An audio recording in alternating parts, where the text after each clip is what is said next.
ఈరోజు చిరంజీవి బర్త్డే. తనకు birthday wishes చెప్పిన పవన్ కళ్యాణ్కు మెగాస్టార్ చిరంజీవి ధన్యవాదాలు తెలిపారు. పవన్ ప్రేమతో పంపిన శుభాకాంక్షలు అందాయి అని, అందులో ప్రతి అక్షరం తన హృదయాన్ని తాకింది అన్నారు మెగాస్టార్.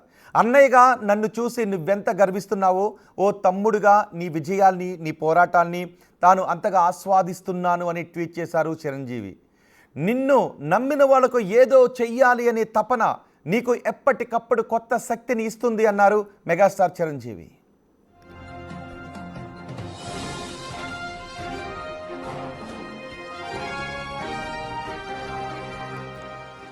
ఈరోజు నీ వెనుక కోట్లాది మంది జన సైనికులు ఉన్నారు. ఆ సైన్యాన్ని ఓ రాజువై నడిపించు. వాళ్ళ ఆశలకు, కలలకు కొత్త శక్తిని ఇవ్వు. అభిమానుల ఆశీర్వాదం, ప్రేమ నీకు మెండుగా లభిస్తూనే ఉండాలి. ఓ అన్నయ్యగా నా ఆశీర్వచనాలు ఎప్పుడూ నీతోనే ఉంటాయి. నీ ప్రతి అడుగులోనూ విజయం నిన్ను వరించాలి అని ఆ భగవంతుణ్ణి కోరుకుంటున్నాను అని చిరంజీవి ట్వీట్ చేశారు. చిరంజీవి ట్వీట్ని మీరు బిగ్ టీవీ స్క్రీన్ పైన చూస్తూ ఉన్నారు.